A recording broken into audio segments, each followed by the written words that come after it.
Old Hollywood Audrey Hepburn inspires surface retro glam front and center. Short and pixie-like in the back with flowing layers that keep length to the front. Allow your artistic edge to really personalize the look with a heavy fringe that's swept. Deep finger waves or even a braid can accent the line. Retro glam front and center. We'll prep the hair first with a protein tonic. Gives me control, gives me some protection to it. And you'll see that we've sectioned this out from the high point of the occipital bone. All of our trend cutting at surface is inspired and has a grounding within our core system. So you'll hear us reference today as we're working to our blue zone, which is our back, our red zone behind the ear and our temple, our black zone into the crown, and our green zone into the top. As I move into the back now, the first thing that we're going to do to take from the Audrey Hepburn inspired look is we're going to scissor over comb this line. To note with the surface comb, thumb on the bottom, first finger on top, so I can always bevel my teeth away from the head as I'm cutting. The contour grip from my thumb really gives me maximum control. Also, we're using the 7-inch swivel. It gives me a nice long cut line, and it's the 180 swivel with the teardrop thumb for maximum control and also being ego perfect for my posture. Lifting that hair up, and I want to take the fringe line away from the scalp to be able to take that line off. Now it's important that my line comes straight up and I'm not rounding into the head. So as I'm taking this line straight up, and the comb, as you'll see, it just lightly moves, lightly moves, lightly moves, lightly moves as I'm cutting. Now when I round to the corner, I'll pick up my guide that I've cut in through the center, lift the hair away, and you can see the teeth are pointing away from the scalp and just lightly moving and lightly moving, allowing that fringe line to really fall in nice and soft. The Trinity Protein Tonic, again, gives me maximum control, and it's really light as I'm cutting as well. So when we're coming into the opposite side, same thing, thumb on the bottom, first finger on top, and lift this up, and I'm lightly rounding with the head, taking that scissor over combing line and taking that line straight up. Now we've completed our scissor over comb in through our nape line. We've allowed our top length as a guide to fall as a 90 straight from our length in the back, because it will now become a guide for our crown area. We've allowed the lengths to stay a little longer into our red zones in behind the ear for some softness, but now we need to get rid of some of the rough base underneath. So the first thing we'll do is we take a little bit of the basu oil, just put a spot into my hand, and then we'll follow with the men's shave cream.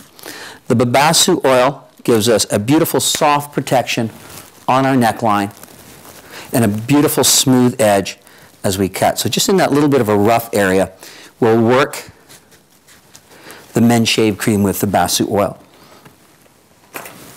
And now we'll take this section, comb the hair above it aside, comb that rough area out, and then lay the surface razor right on the edge and clean very gently. And you'll see even on the fairest of skin, there's never any roughness, there's never any red edge whatsoever. Just beautiful, beautiful protection.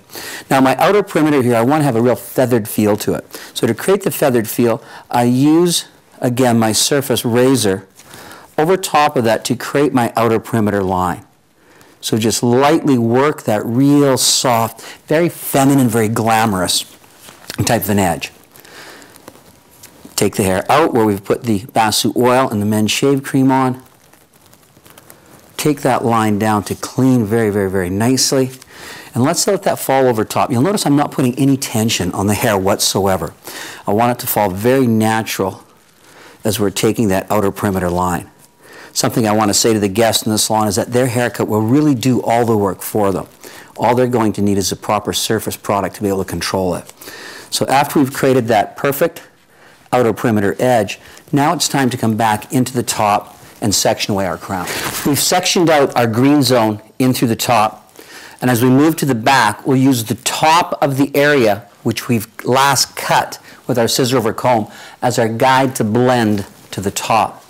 So we're going to use an upblending technique right here where we'll take the section out right through the middle of the back.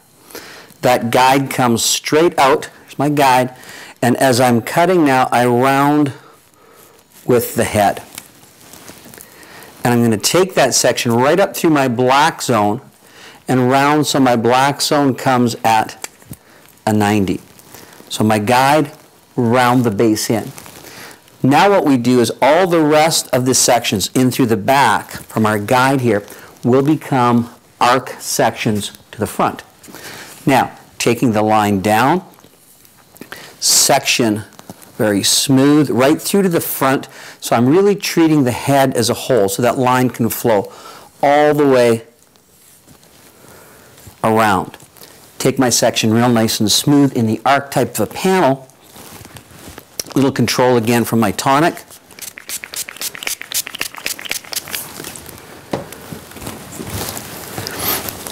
Knuckles to the head. Now here's that guide that I cut into the center vertically. That guide will travel all the way up for a continuous horizontal on a slight arc as we move forwards. That's where our front and center really comes in.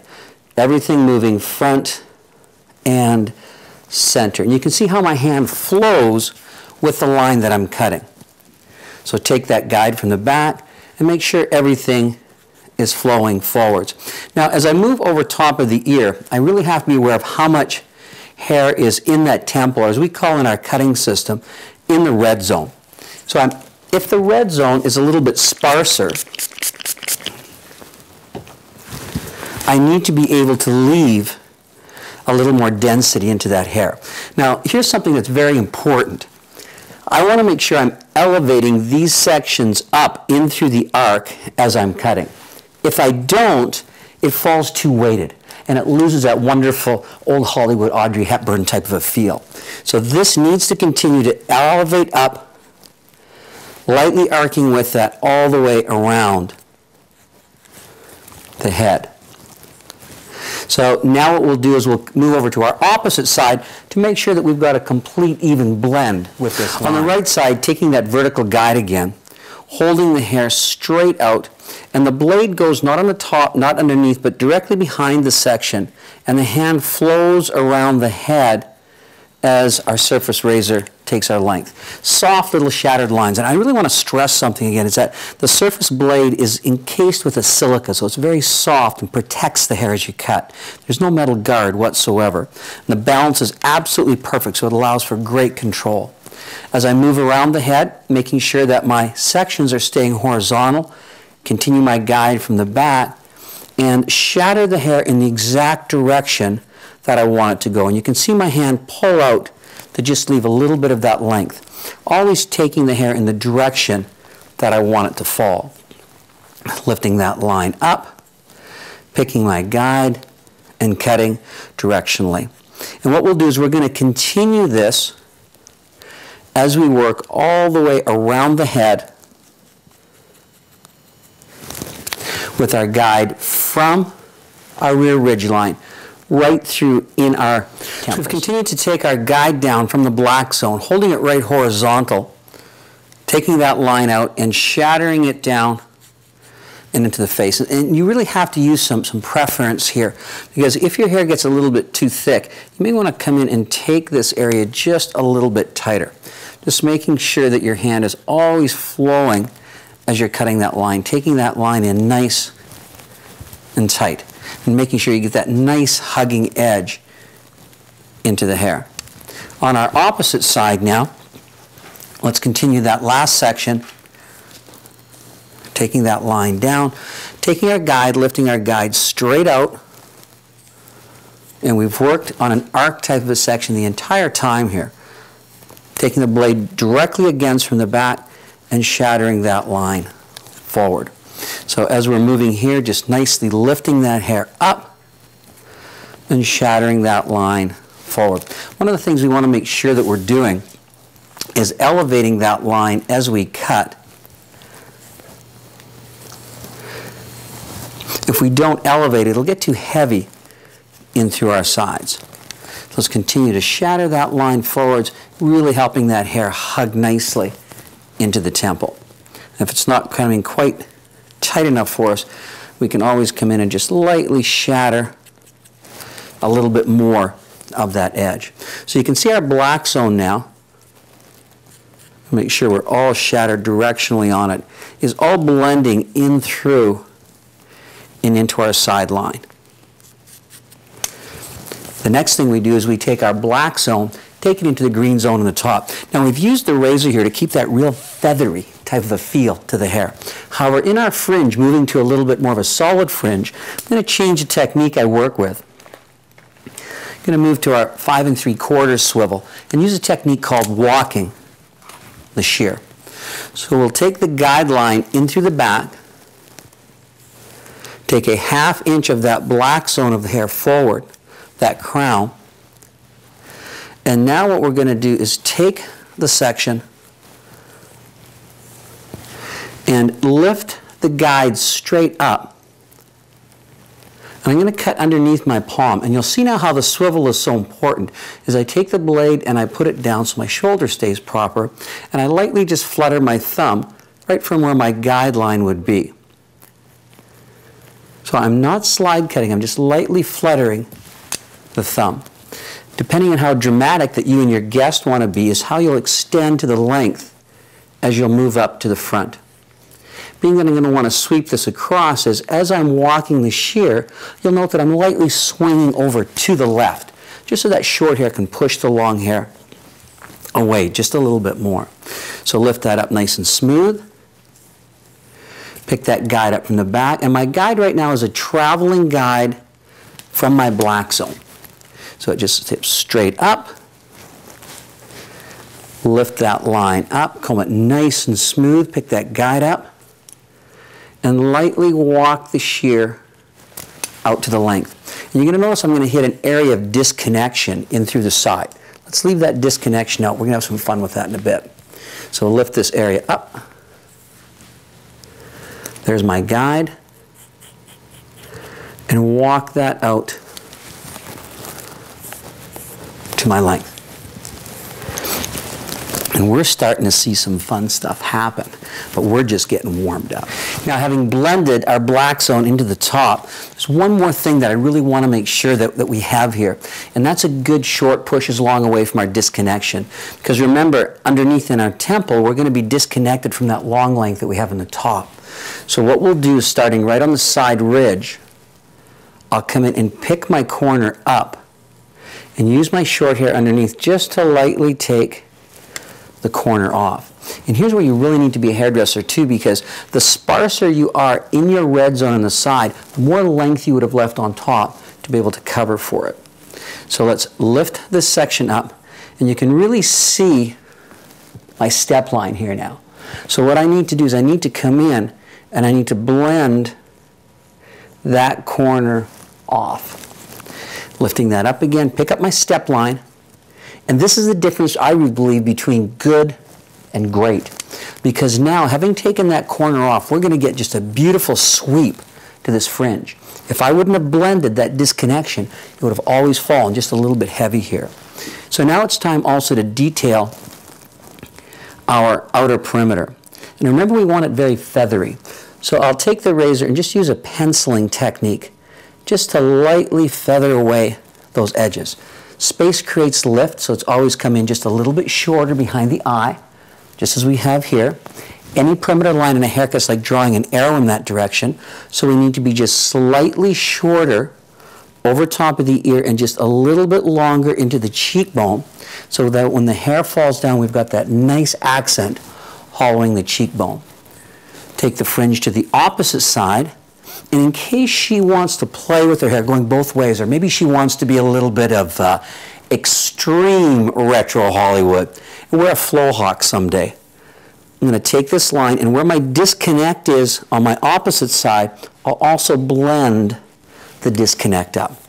Very lightly, has to be invisible, because remember, we want the primary line to be very glamorous. Comb the fringe away.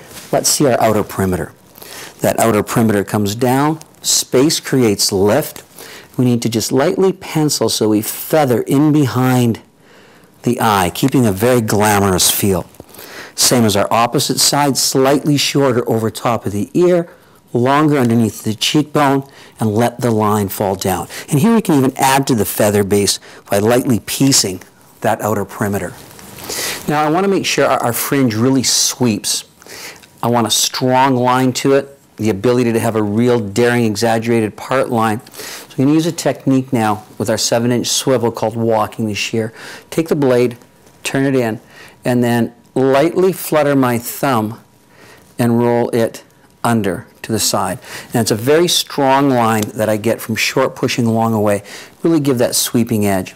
Now, the next thing we need to do with this fringe on the opposite side is get the accent to the cheekbone. So let's take the shear again, put it to the inside, and lightly flutter and roll under out to my length. And what's happening now is I get much more strength on that fringe coming across. It can wrap the eye nicely for me, and it's even strong enough that we can work with a little bit of a switch line on our fringe as well. So we walk that line through, and now let's really make it again, because remember, this look we're going to dry smooth, but we want glamour to it, and we're going to set it up with a new technique that we have called deep beveling.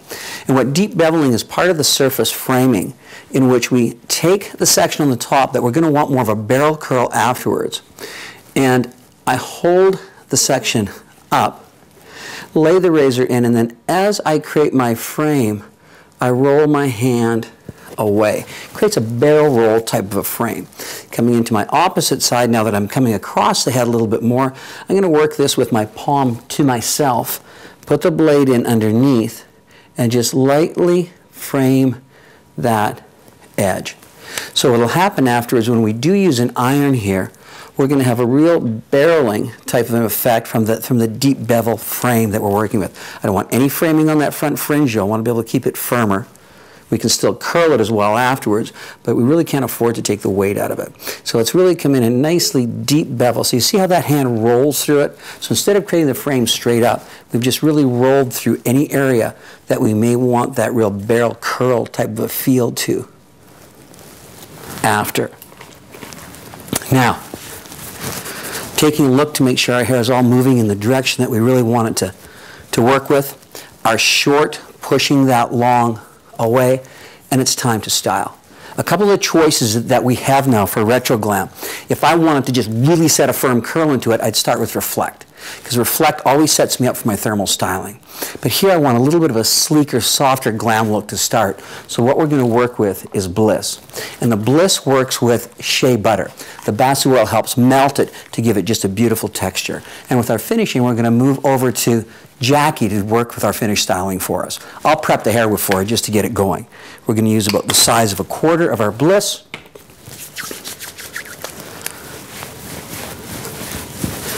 Work this through from base to ends. Gives me a beautiful smoothing, but allows me some control.